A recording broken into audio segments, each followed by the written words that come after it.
ጤና ይስጥልኝ የተወደዳችሁና የተከበራችሁ የኢትዮ ኒውስ ቤተሰቦች እንደምን አላችሁ? ሰላምታችን በያላችሁበት ይድረስ። እነሆ አዳዲስና ወቅታዊ መረጃዎችን አዘጋጅተን ወደ እናንተ ማድረስ ጀምረናል።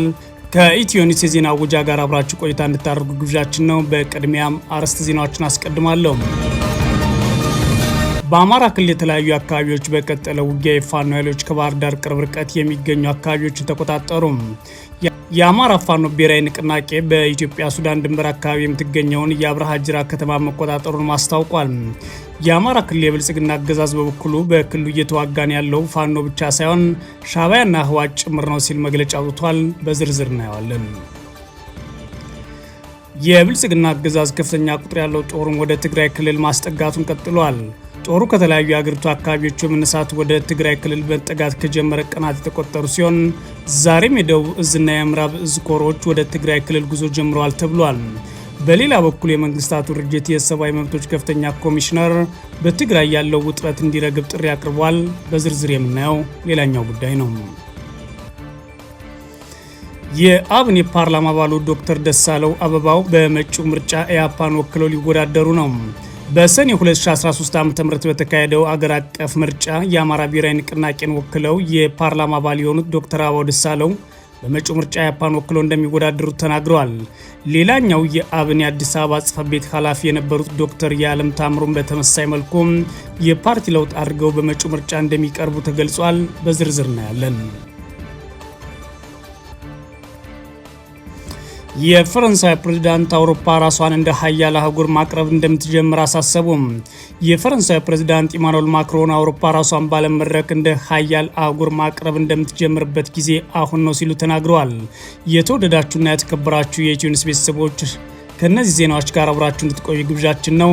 መልካም ቆይታ ይሁንላችሁ። በአማራ ክልል የተለያዩ አካባቢዎች በቀጠለው ውጊያ የፋኖ ኃይሎች ከባህር ዳር ቅርብ ርቀት የሚገኙ አካባቢዎችን ተቆጣጥረዋል። የአማራ ፋኖ ብሔራዊ ንቅናቄ በኢትዮጵያና ሱዳን ድንበር አካባቢ የምትገኘውን የአብርሃ ጅራ ከተማ መቆጣጠሩን አስታውቋል። የአማራ ክልል የብልጽግና አገዛዝ በኩሉ በክልሉ እየተዋጋን ያለነው ፋኖ ብቻ ሳይሆን ሻዕቢያና ህወሓትንም ጭምር ነው ሲል መግለጫ ወጥቷል። የፋኖ ኃይሎች በክልሉ ጎንደር ቀጠና ተጨማሪ ወረዳዎችና ከተሞችን መቆጣጠራቸውን የቀጠሉ ሲሆን ከባህር ዳር ከተማ 35 ኪሎ ሜትር ርቀት ላይ የምትገኘው የሐሙሲት ከተማ መቆጣጠራቸው ሰምቷል። የአማራ ፋኖ ብሔራዊ ንቅናቄ በላይ ዘለቀ እዝ ከአገዛዝ ጦር ጋር በተደረገው የቡድን መሳሪያዎችን በመማረክ ጭምር ከባህር ዳር ወደ ጎንደር ዋናው መንገድ ላይ ያለችውን ሐሙሲትን መቆጣጠሩን አስታውቋል። ከየካቲት 1 2018 ዓ.ም ጀምሮ በጎንደር ቀጠና ብቻ 12 ወረዳዎች የተቆጣጠሩት የፋኖ ኃይሎች በተቆጣጠሯቸው አካባቢዎች ጊዜያዊ አስተዳደር በመመስረት የህዝቡን ሰላምና ደህንነት እያስጠበቁ እንደሚገኙ ነው ያስታወቁት።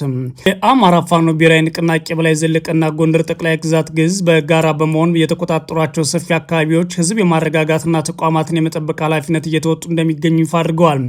በትላንትናው ዕለት ከደቡባዊና ማዕከላዊ ጎንደር ዞኖች ከተቆጣጠሯቸው አካባቢዎች በተጨማሪ የፋኖ ኃይሎች የኢትዮጵያና ሱዳን ድንበር ቅርብ ርቀት የምትገኘው የአብርሃ ጅራ ከተማ መቆጣጠራቸውን ተሰምተዋል። በተጨማሪም በቋራ ወረዳ ገለጎ ከተማ ዙሪያ፣ ባለፋ ወረዳ ሻውራ ከተማ ዙሪያ እንዲሁም በጠገዴ ወረዳ ቅራቅር ከተማ በአገዛዙ ጦርና ፋኖ ኃይሎች መካከል ውጊያ መቀጠሉን የፋኖ የመረጃ ምንጮች ለኢትዮ ኒውስ ተናግረዋል። የደቡብ ጎንደር ዞን ዋና ከተማ የሆነችው ደብረ ታቦር ዛሬ ፋኖ ኃይሎች ከበባ ውስጥ የምትገኝ ሲሆን ውጊያ መከፈቱንም የኢትዮ ኒውስ የመረጃ ምንጮች ተናግረዋል። ከተማ ውስጥ ከፍተኛ ቁጥር ያለው ፖሊስና ሚኒሻ ውጥረት ውስጥ ገብቶ ይገኛል ብለዋል። በከተማዋ ያለው የብልጽግና አመራር ከተማዋ በየትኛውም ጊዜ በፋኖ ልትያዝ ትችላለች በሚል ስጋት ላይ ወድቋል ተብሏል። የመረጃ ምንጮቻችን አሁን ላይ ታዲያ ደብረ ታቦር ከተማ የነዋሪዎች እንቅስቃሴም የተገደበ ነው ብለዋል። የአማራ ፋኖ ብሔራዊ ንቅናቄ በሌሎች አካባቢዎች የሚገኙ የፖሊስና የሚኒሻ አባላት ላገዛዙ ሲሉ አጉል መስዋዕትነት ከመክፈል በፊት የፋኖ ኃይሎች እንዲቀላቀሉ በድጋሚ ጥሪ አቅርበዋል። በአጭር ቀናት በርካታ ወረዳዎችን በፋኖ ኃይሎች የተነጠቀው የአማራ ክልል የብልጽግና አገዛዝ በበኩሉ በክልሉ እየተዋጋ ያለውን ፋኖን ብቻ ሳይሆን ሻዕቢያና ህወሓትን ጭምር ነው ሲል አስገራሚ መግለጫ ወጥቷል። የክልሉ የብልጽግና አገዛዝ ሰላምና ደህንነት ቢሮ ባወጣው መግለጫ ነው እየተዋጋን ያለነው ከጽንፈኛው ጋር ብቻ ሳይሆን ከወያኔና ሻዕቢያ ጋር ጭምር ነው ሲል ያስታወቀው።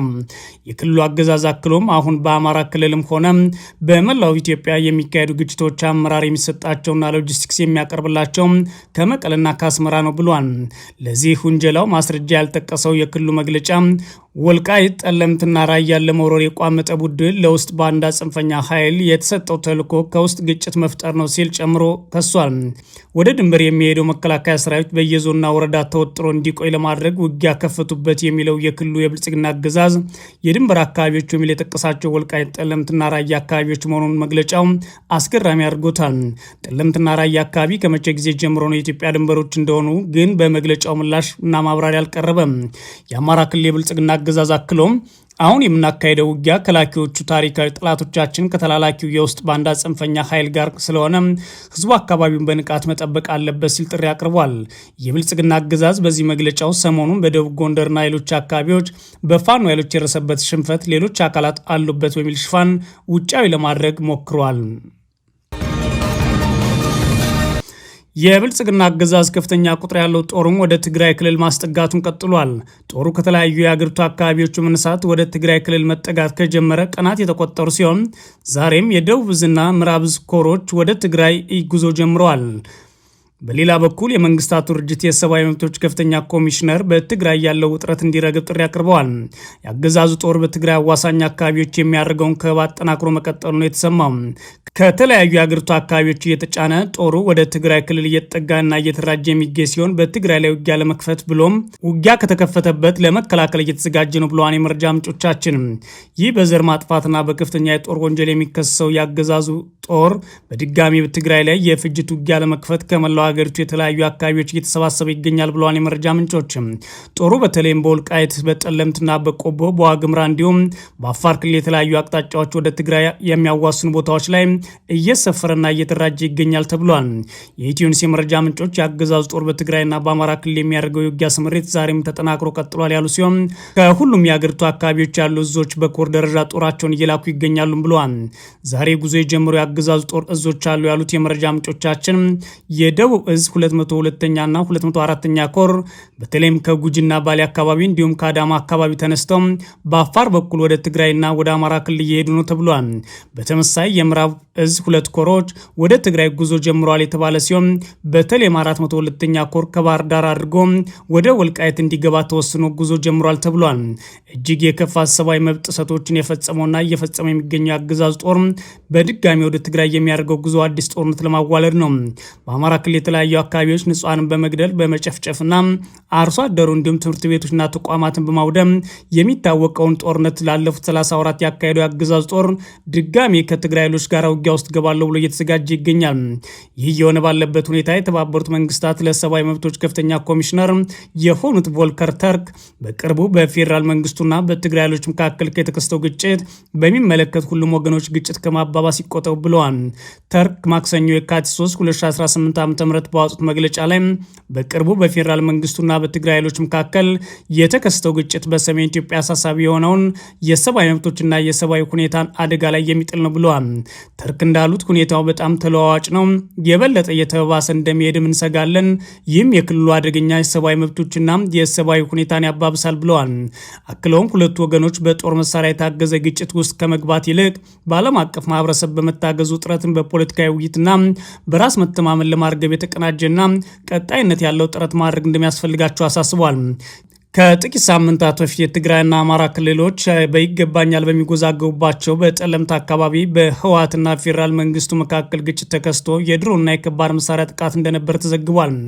ተርክ በግጭቱ ወቅት ሆነ ከግጭቱ በኋላ ሰላማዊ ዜጎች በሁለቱም ወገኖች በኩል በቁጥጥር መዋላቸውን መስማታቸው ነው አሳስቦኛል ያሉት ሰላማዊ ዜጎች ዳግም ውጥረት እየተባሰ ባለበት ሁኔታ ውስጥ ዳግም ቅርቃር ውስጥ ገብተዋል ያሉት ተርክ ለሁለቱ ወገኖች ጋር ግንኙነት አላችሁ በሚል የሚደረገው እስር መቆም አለበት ብሏል። ተርክ በቅርቡ በኢትዮጵያና በጎረቤት ሀገር ኤርትራ መካከል የተፈጠረው ውጥረት አሳሳቢ መሆኑን በመግለጽ ሁኔታው እየተባሰ የሚሄድ ከሆነ ሀገራቱ እንዲሁም በአፍሪካ ቀንድ ያሉ የሰብአዊና የሰብአዊ መብት ተግዳሮቶችን የሚያባብስ አደጋ ደቅነዋል ብለው አስጠንቅቀዋል። የአብን የፓርላማ አባሉ ዶክተር አበባው ደሳለው በመጪው ምርጫ ኢህአፓን ወክለው እንደሚወዳደሩ ይፋ አድርገዋል። በሰኔ 2013 ዓ.ም በተካሄደው ሀገር አቀፍ ምርጫ የአማራ ብሔራዊ ንቅናቄ አብንን ወክለው የፓርላማ አባል የሆኑት ዶክተር አበባው ደሳለው በመጪው ምርጫ የአፓን ወክለው ሊወዳደሩ ነው። የአብን የአዲስ አበባ ጽሕፈት ቤት ኃላፊ የነበሩት ዶክተር የዓለም ታምሩ በተመሳሳይ መልኩ የፓርቲ ለውጥ አድርገው በመጪው ምርጫ እንደሚቀርቡ ተገልጿል። የኢትዮጵያ ሕዝባዊ አብዮታዊ ፓርቲ ኢህአፓ ትላንት ማክሰኞ የካቲት 3 2018 ዓ.ም ማምሻውን በበይነ መረብ በሰጠው መግለጫ ሁለቱ ቀድሞ የአብን አባላት ፓርቲያቸውን መቀላቀላቸውን ይፋ አድርጓል። በበይነ መረብ የተካሄደው መግለጫ ከሁለቱ የምርጫ ተወዳዳሪዎች ጋር በመሆን የሰጡት የኢህአፓ ዋና ጸሐፊ ምስጢረ ስላሴ ታምራት ናቸው። ሁለቱ የቀድሞው የአብን አባላት ለዘንድሮ ምርጫ በእጩነት የተመዘገቡ ኢህአፓ አባል በሆነበት ትብብር ለኢትዮጵያ አንድነት የተሰኘ የፓርቲዎች ቅንጅት በኩል መሆኑን ኢትዮጵያ ኢንሳይደር ዘግቧል። ባለፈው መስከረም ወር የተመሰረተው ይህ የፓርቲዎች ቅንጅት ከኢህአፓ በተጨማሪ የመላው ኢትዮጵያ አንድነት ድርጅት መኢአድ፣ አንድ ኢትዮጵያ ዲሞክራሲያዊ ፓርቲና አማራ ጊዮናዊ ንቅናቄ አባል የሆኑበት ነው። ዶክተር አበባውና ዶክተር የዓለም ትብብር ለኢትዮጵያ አንድነት በተሰኘው የፓርቲዎች ቅንጅት ስር ለምርጫ የሚወዳደሩት በአዲስ አበባ በሚገኙ የምርጫ ጣቢያዎች ነው ተብሏል። ሆኖም እጩዎቹ የትኛው ምርጫ ጣቢያ ላይ እንደሚወዳደሩ ከመግለጽ ተቆጥበዋል። በስድስተኛው ሀገራዊ ምርጫ በአማራ ክልል በሚገኘው ጅጋ የምርጫ ክልል አብንን በመወከል ለፓርላማ ተወዳድረው ያሸነፉት ዶክተር አበባው በዘንድሮ ሰባተኛ ሀገራዊ ምርጫ በአዲስ አበባ ለመወዳደር የወሰኑት አስቀድሞ በተወዳደሩበት አካባቢ ደግሞ ለመወዳደር አስቻይ ሁኔታ ባለመኖሩ እንደሆነ አስረድተዋል። ባለፈው ምርጫም በአማራ ክልል የፍኖተ ሰላም ምርጫ ክልል ተወዳዳሪ የነበሩት ዶክተር የዓለም ታምሩ እንዲሁም በዘንድሮ ሀገራዊ ምርጫ በአዲስ አበባ ለመወዳደር ተመሳሳይ ምክንያት አቅርበዋል። ሁለቱ የትብብር ለኢትዮጵያ አንድነት እጩዎች ከአብን መውጣታቸውን ቢገልጹም ለፓርቲው በይፋ መልቀቂያ እንዳላስገቡ ለኢትዮጵያ ኢንሳይደር ተናግረዋል ሲል ዘግቧል። በትላንትና የበይነ መረብ መግለጫ ላይ ዶክተር አበባው ባለፉት 4 ዓመታት ከአብን አመራሮች ጋር በፍጹም ተገናኝቼ አላውቅም ሲሉም ተደምጠዋል። ፓርላማ ስንገባ ጀምሮ የአብን አመራሮች አግኝተው ተልዕኮ ሰጥተውን አያውቁም፣ ተወያይተንም አናውቅም። ስንንቀሳቀስ የነበረው በግል እንደ ህዝብ ተወካይነት እንጂ እንደ ፓርቲ አልነበረም ሲሉ የጅጋ ምርጫ ክልል ተመራጩ አክለዋል። በፓርቲ መንቀሳቀስ በጣም አስፈላጊ እንደሆነ የገለጹ ዶክተር አበባው ኢህአፓን ለመቀላቀል የወሰኑት በአሁኑ ወቅት የተሻለ ትግል በማድረግ ላይ ያለ ፓርቲ እንደሆነ ስላመኑበት እንደሆነም ተናግረዋል። ዶክተር የዓለም ከአብን የወጡበት ምክንያት ስድስተኛው ሀገራዊ ምርጫ ከተካሄደ በኋላ ፓርቲው ለሚታገልለት ማህበረሰብ መታገል በሚገባው ልክ መታገል ስላልቻለ እንደሆነ አስረድተዋል። ፓርቲው ኃላፊነቱን እየተወጣ አይደለም ብዬ ስላመንኩ በግሌ በራሴ ከአባልነት ለቅ ያለው ሲሉ የቀድሞ የአብን የአዲስ አበባ ጽሕፈት ቤት ኃላፊ አስታውቀዋል። ባለፈው ምርጫ ለፓርላማና ለአማራ ክልል ምክር ቤት በርከት ያሉ ተወካዮችን ካስመረጠው አብን ራሳቸውን ያገለሉት ዶክተር የዓለምና ዶክተር አበባው ብቻ አይደሉም። አብን በመወከል በባህር ዳር ከተማ ምርጫ ክልል ተመርጠው ላለፉት 4 ዓመታት ተኩል በፓርላማ ቆይታ ያደረጉት ዶክተር ደሳለኝ ጫኔ በመጪው ምርጫ እንደማይወዳደሩ ባለፈው ሳምንት መጨረሻ ማስታወቃቸው መዘገባችንም ይታወሳል። የፈረንሳይ ፕሬዝዳንት አውሮፓ ራሷን እንደ ሀያል አህጉር ማቅረብ እንድትጀምር አሳሰቡ። የፈረንሳይ ፕሬዝዳንት ኢማኑኤል ማክሮን ለአውሮፓ ራሷን በዓለም መድረክ ላይ እንደ ሀያል አህጉር ማቅረብ የምትጀምርበት ጊዜ አሁን ነው ሲሉ ተናግረዋል። ከቻይና ከሩሲያና አሁን ደግሞ ከአሜሪካ እየጨመረ የመጣውን ተገዳዳሪነት በተመለከተ ሲናገሩ ለአህጉሪቱ የማንቂያ ደወል እንደሆነ ለመገናኛ ብዙሃን ተናግረዋል። ሀያል ለመሆን ዝግጁ ነን። ይህ በኢኮኖሚና በፋይናንስ በመከላከያና በደህንነት ዘርፍ እንዲሁም በዲሞክራሲያዊ ስርዓቶች ውስጥ ጥያቄ ነው ሲሉ ተናግረዋል። በሌላ ዘመን ቢሆን አብላጫ መሆናችን የምናሳይበት ጊዜ ነው ብለን ልንናገር እንችል ነበር ሲሉ በዚህ ሳምንት መጨረሻ ላይ በብራስልስ ከሚካሄደው የአውሮፓ ህብረት ጉባኤ አስቀድሞ ተናግረዋል። ማክሮን ለኢንዱስትሪ ኢንቨስትመንት የሚያስፈልገው 100 ቢሊዮን ዩሮዎችን ለማሰባሰብ የአውሮፓ ሀገራት የጋራ ብድር እንዲያገኙ ጥሪያቸውን ዳግም አቅርበዋል። የወደፊት ወጪያችንን ለመደገፍ የጋራ ዕዳ የምንወስድበት ጊዜ ላይ ደርሰናል። ምርጥ ፕሮጀክቶችን ለመደገፍ ትላልቅ የአውሮፓ ፕሮግራሞች ያስፈልጉናል ብለዋል። ቀደም ባሉት ጊዜያት የተደረጉ ተመሳሳይ ጥሪዎች በጀርመንና በሌሎች ሀገራት በጥርጣሬ ታይተው ነበር ማለት ቢቢሲ ዘግቧል። የተወደዳችሁና የተከበራችሁ የኢትዮ ኒውስ ቤተሰቦች መረጃዎቻችን እነዚህ ነበሩ። መልካም ጊዜ እመኛለሁ።